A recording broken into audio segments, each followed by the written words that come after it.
কালারটা সবুজ রেখে এই রান্না করে ফেললাম এই যে কলমির শাক ভাজি। কালারটা সবুজ রেখে এই যে রান্না করে ফেললাম কলমির শাক ভাজি। আপনারাও এইভাবে রান্না করে খেয়ে দেখতে পারেন। তো ভালো লাগলে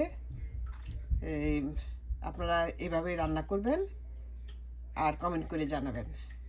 তো আবার নতুন কোনো ভিডিও নিয়ে আসা পর্যন্ত আপনারা ভালো থাকবেন, সুস্থ থাকবেন। আল্লাহ হাফেজ, বাই।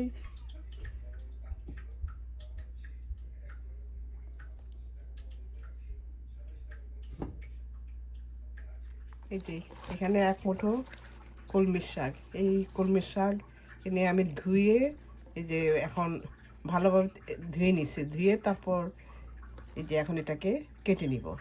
কেটে তারপর এটা ভাজি করব। শাক ভাজির জন্য এখানে আমি একটা ফ্রাইপ্যান বসিয়ে দিয়েছি। দিয়ে রসুন কুচি আর পেঁয়াজ কুচি আমি ভেজে নিয়েছি। আর কয়েক 4টা কাঁচামরিচ এভাবে আগে তেলের মধ্যে ভেজে নিয়েছিলাম।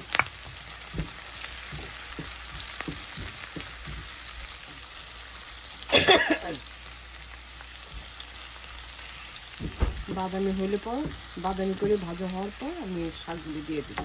যে পেঁয়াজ আর রসুনটা হালকা বাদামি ভাজা হয়ে গিয়েছে। এখন আমি এই যে দেখুন সামান্য একটু হলুদ দিয়ে দিচ্ছি।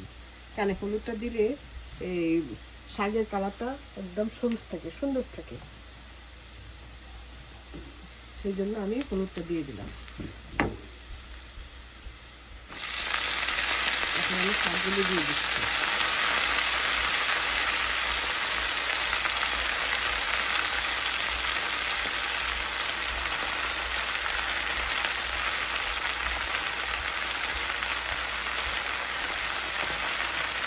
এখন দিয়ে দিচ্ছি এই যে স্বাদ মতো লবণ।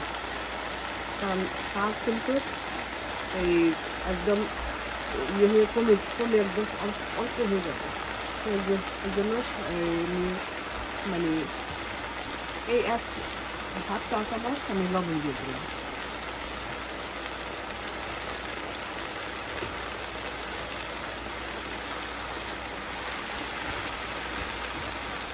আমি ঢাকবো না, কারণ ঢাকলে এই কালারটা নষ্ট হয়ে যাবে। সেই জন্য আমি শাকের এই কালার সবুজ রেখে আমি শাকটা ভাজি করবো।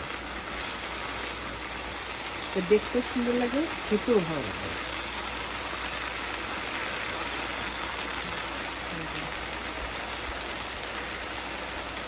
দেখুন এখন এটা কমে কতটুকু হয়েছে, আরও কমে যাবে।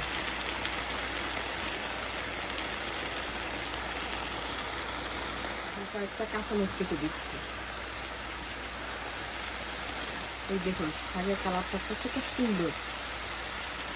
এই যে শাক থেকে যে পানি উঠেছে, উঠেই শাকটা প্রায় আমার শাক রান্নাটা প্রায় হয়ে গেছে। এই দেখুন কালারটা কি সুন্দর।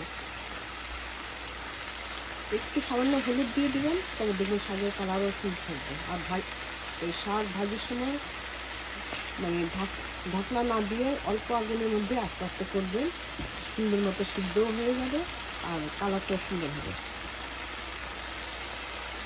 কালারটাও সুন্দর থাকে। এই যে দেখুন আপনার নিজেই তো দেখে বুঝতে পারছেন যে শাকের কালারটা কত সুন্দর, একদম সবুজ,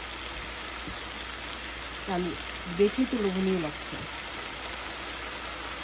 এইভাবে আপনারাও ভাজি করে খেয়ে দেখবেন। শাক ভাজিটা হয়ে গিয়েছে।